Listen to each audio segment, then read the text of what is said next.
तो चलिए शुरू करते हैं इस बिल्कुल नई सीरीज में जिसका नाम है amazing facts around the world. इस सीरीज में हम जानेंगे दुनिया जहां के मुतालिक कुछ ऐसे फैक्ट्स के बारे में जिसे सुन के आप भी बोलेंगे व्हाट द फैक्ट यार। तो चलिए स्टार्ट करते हैं। क्या आपने किसी की जुबान देखी है जो कैंची से भी ज़्यादा तेज हो? नहीं, मैं पड़ोस वाली आंटी की बात नहीं कर रहा। ये है टाइगर स्टंग, जो ढकी होती है बहुत सारे छोटे छोटे नुकीले जिन्हें कहते हैं पेपिला।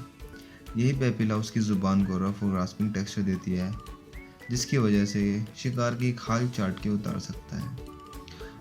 और जो बोन पे लगी हुआ मांस भी होता है उसे भी हटा सकता है। लगता है इस लेडी को अपने होठों से प्यार नहीं है। और ये है गंजे होने की Ninja technique. And here we come up with the longest train of the world, the Ghan train. इसकी लंबाई 1.7 किलोमीटर है। जी हाँ, सही सुना आपने, 1.7 किलोमीटर लंबी ट्रेन। ये ट्रेन ऑस्ट्रेलिया की पैसेंजर ट्रेन है और इसकी सर्विस 3 सिटीज़ के बीच में है, जो कि Adelaide, Alice of Springs and Darwin है। और ये अगस्त में 1929 में स्टार्ट हुई थी और ये सेंट्रल ऑस्ट्रेलिया रेलवे पे दौड़ती है। ओरिजिनली इसको अफगान एक्सप्रेस बोला जाता था और ये जो घान नाम है इसका दिया गया है 19th सेंचुरी में, जब अफगान कैमल ड्राइवर्स ऑस्ट्रेलिया में आए थे और इन्होंने ऑस्ट्रेलिया की मदद करी इसके रिमोट इंटीरियर को सुधारने के लिए। इसी से इंस्पायर्ड हो गए इन्होंने इसका लोगो एक कैमल ड्राइवर रखा है। अच्छा हुआ इतनी लंबी ट्रेन इंडिया में नहीं है, क्योंकि हम इंडियंस की तो अक्सर ट्रेन छूट जाती है। अगर कभी हमारी ट्रेन छूट गई तो हमें कितना भागना पड़ता और सिमरन को कितना भागना पड़ता। ये किसी और प्लेनेट का व्यू नहीं बल्कि अपने ही प्लेनेट अर्थ का व्यू है। इस रेयर और एक्सट्रीम कंडीशन ऑफ वेदर को मैम्पटस क्लाउड्स कहा जाता है। According to doctor Forbes, mammatus clouds जब बनते हैं जब आइस क्रिस्टल सीधा वेपर फॉर्म में आते हैं।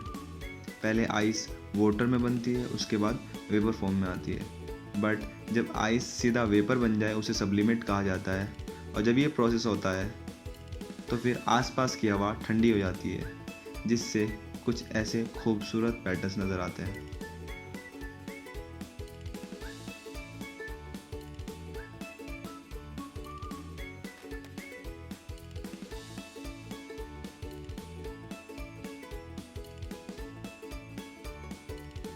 इंसान एक टाइम पे एक ही तो कैरेक्टरिस्टिक्स फॉलो कर सकता है।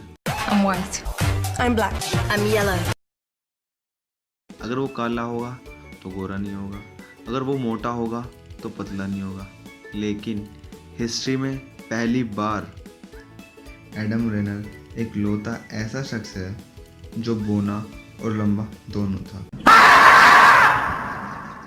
अब आपके दिमाग में ये सवाल आना लाजमी है कि आखिर ऐसे कैसे हो सकता है। Wait a minute. इसका जवाब है, जब एडम रेनर 18 साल का था तब वो ड्वार्फिज्म का शिकार था, यानी बोनेपन का।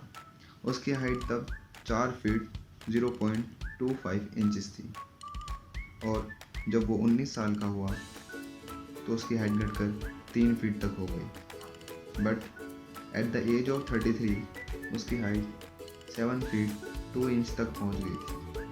और उसके मौत के वक्त, यानी जब वो 51 साल का था, तब उसकी हाइट 7 फीट 8 इंच तक पहुंच गई थी। क्यों, है ना वियर्ड?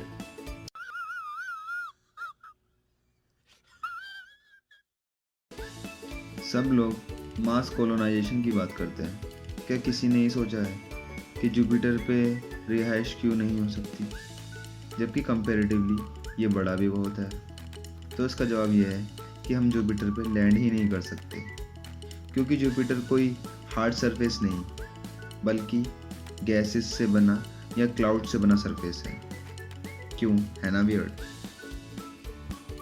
इनसे मिलिए, ये हैं पुणे के बिजनेसमैन, शो ऑफ करने वालों की दुनिया के खलनायक। शो ऑफ की भी हद होती है यार। इनका कहना यह है कि मैंने किसी को सिल्वर मास्क पहने देखा तो मैंने अपने लिए गोल्ड का बनवा लिया। हद होती है भाई। जिसकी कीमत तकरीबन 2.89 लाख इंडियन रुपीज़ है और इतनी कीमत में उसके अल्टरनेटिव 1,75,000 ऑर्डिनरी मास्क आ सकते हैं। आजकल की रिलेशनशिप लॉयल हो या ना हो, लेकिन इस कुत्ते ने लॉयल्टी की एक मिसाल कायम कर दिखाई, जो आज भी उस रेलवे स्टेशन के बाहर खड़ी है। इस कुत्ते का नाम हचीको है, जिसने अपने ओनर के मर जाने के 10 साल बाद तक उसका इंतज़ार उस रेलवे स्टेशन पर किया, जहाँ से उसका ओनर रोज़ ऑफिस जाया और आया करता था। अब इसे कहते हैं अनकंडीशनल लव। गाइस, ये कोई आम स्नोफॉल नहीं बल्कि स्पाइडर फॉल है। इस स्पाइडर फॉल को ऑस्ट्रेलिया में सीजन ऑफ स्पाइडर भी कहा जाता है। ऐसे कहा जाता है कि ये मीटिंग सीजन में इतनी तादाद में आती हैं। ये तो कुछ भी नहीं है। इससे ज़्यादा जाले तो हमें ईद की सफाई से पहले साफ करने पड़ते हैं।